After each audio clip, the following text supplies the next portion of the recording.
Back in 1969, almost half of all American kids walked or biked to school completely on their own. No parent following behind, no tracking app on their phone, just a kid with a backpack heading down the road. Today, that number is down to about 1 in 10. And the research is starting to show that 70s kids weren't just living differently. They were learning something about life that we've somehow managed to unlearn.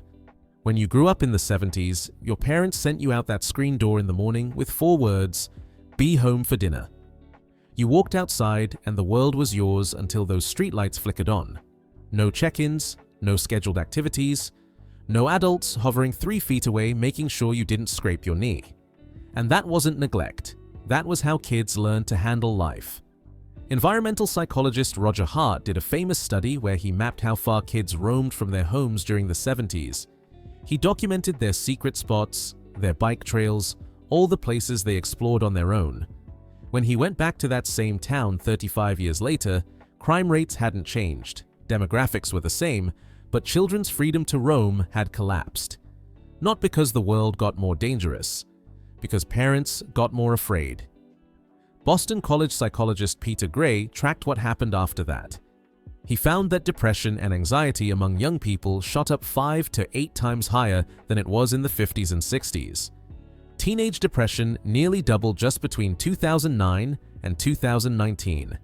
And Gray keeps coming back to one thing that researchers can't ignore: the disappearance of kids playing on their own without adults watching. 70s kids learned something without anyone teaching them. They figured out they could handle things. They scraped their knees and got back up. They got lost and found their way home. They settled their own arguments because no parent was standing there to referee. That built something inside them. Psychologists call it internal locus of control, the belief that you can affect what happens in your own life. Jonathan Haidt, the NYU psychologist who wrote The Anxious Generation, says kids are actually anti-fragile. They need challenges and setbacks to grow strong. Protect them from everything, and you don't get safer kids. You get fragile adults who can't handle the real world. Now let me tell you about something that sounds small, but wasn't: Saturday morning cartoons. Here's what younger people don't get. In the 70s, you couldn't watch whatever you wanted, whenever you wanted. Television had 3 channels, maybe 4 if you counted PBS. Most homes didn't have a remote control. Only about 1 in 6 families had one in 1979. You were the remote. Your dad pointed at the TV and you got up and turned that dial yourself. And stations actually signed off at night. After midnight, they'd play the national anthem, show a test pattern, and the screen went to static until 6 in the morning. Television had limits. Entertainment had limits. Saturday morning was the only cartoon time all week. You'd wake up before the stations even signed on, wrap yourself in a blanket, pour a bowl of that sugary cereal your mom never let you have during the week, and sit there waiting. Scooby-Doo, Super Friends, Bugs Bunny. Over 20 million kids across America doing the exact same thing at the exact same time. That kind of shared experience doesn't exist anymore. When everything is available all the time, nothing feels special. 70s kids understood anticipation. They learned that waiting for something actually made it better. And speaking of waiting for things, S and H green stamps. At their peak, 8 out of 10 American households collected these things. Your mom had a whole drawer stuffed with them. You'd shop at stores that gave them out, lick those stamps, paste them into collector books, and when you finally saved up enough, you could trade them for real merchandise. Toasters, drinking glasses. Sometimes it took months to fill enough books for what you wanted. Kids would sit there helping paste those stamps, flipping through that catalog dreaming about what they'd get someday. S and H actually printed more stamps than the US Postal Service at their height. The whole country understood that good things take time, that saving towards something creates its own satisfaction. Amazon Prime same-day delivery will never teach that lesson. The program faded through the 70s recessions, and the last catalog was discontinued in 2020. A whole way of thinking about how you earn things just disappeared. Now here's something that might surprise you if you've forgotten. Back in 1950, 3 out of 4 phone customers had party lines. You shared your phone line with neighbors. You'd pick up the receiver to make a call and hear Mrs. Patterson from down the street. already deep in some conversation about her nephew's divorce. You learned to wait your turn. The telephone was a shared resource, not a personal device attached to your hand. Even with a private line, long distance cost serious money. A 3-minute call from New York to San Francisco in 1970 ran about $1.35. That's over $11 today for 3 minutes of talking. Families waited until Sunday night when rates dropped. You thought about what you wanted to say before you picked up that phone. Words actually cost something. And if you wanted to capture your favorite song from the radio, you worked for it. You'd sit there with your finger on the record button, waiting for the DJ to stop talking, praying he wouldn't cut off the intro, timing everything perfectly to catch the song clean. Miss it? Too bad. Maybe they'd play it again tomorrow. Maybe next week. You built those homemade mixtapes one song at a time, and every track had a story behind it. Today, you can pull up 40 million songs in 2 seconds on your phone. Convenient? Sure. But something got lost. Let me tell you why the family dinner table actually mattered. In the mid-70s, about 8 out of 10 American families ate dinner together regularly. TV was off, phone was ignored, everyone sat down and talked about their day. By 2003, only about 3 in 10 families were doing that every night. The average family dinner used to last over an hour. Now it's down to about 12 minutes. Those long meals were where kids learned to have real conversations with adults, where they heard stories about grandparents and family history. Information passed down not through scheduled meetings, but through the natural rhythm of sharing food together.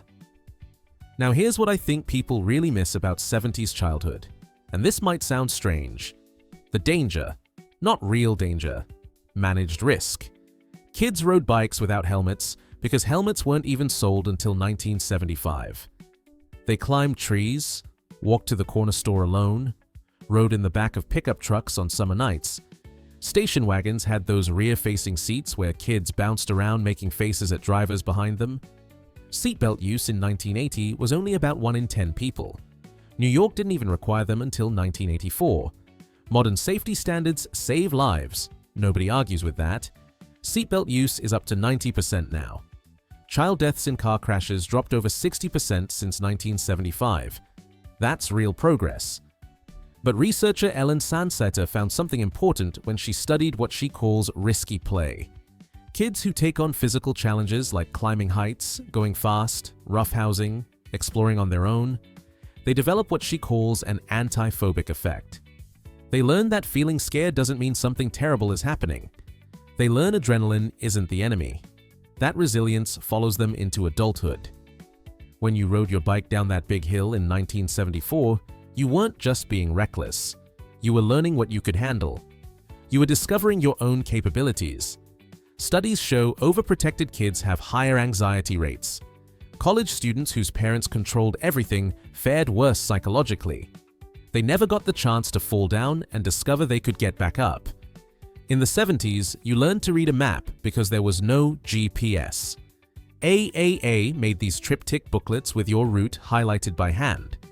Your family piled in the car, and navigation meant folding and unfolding paper, arguing about missed turns, stopping to ask strangers for directions. You understood where places were because a screen wasn't doing that thinking for you. You memorized phone numbers because you had no choice. The human brain holds about 7 numbers comfortably, which is exactly why phone numbers were 7 digits long. You knew your best friend's number by heart, your grandparents, the pizza place. Today, most people can't remember their own spouse's number without checking their phone. You learned cursive through the Palmer method. Teachers expected proper penmanship. You practiced rows of ovals until your hand hurt. It built focus and fine motor control in ways swiping a screen never will.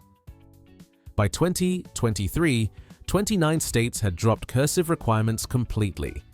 You covered your textbooks with brown paper grocery bags because those books had to last 7 years of students. You learned to take care of things. You used carbon paper to make copies because there was no other way. Reproduction took actual effort. None of this means the 70s were perfect. They weren't. The world is safer now in real ways. Medicine is better. Opportunities expanded for people who didn't have them before. Information that used to require a library sits in your pocket. But something valuable got traded away. 70s kids understood that growth requires struggle. They learned that freedom comes with responsibility, that anticipation makes things sweeter, that earning something beats instant access, that the world doesn't end when you fail. They learned those things not in classrooms, but through actually living without constant supervision and instant everything. Peter Gray puts it bluntly. This is the first time in human history that children haven't been free to do independent things on their own. We're running an experiment on childhood that's never been run before, and the early results aren't looking good. So here's my question for everyone who lived through those years. What did growing up in the 70s teach you that actually stuck? What do you wish kids today could experience even once? Drop it in the comments. These memories aren't just nostalgia, they're evidence of a different way of raising kids that actually worked. Thanks for watching. If this hit home for you, share it with someone who gets it.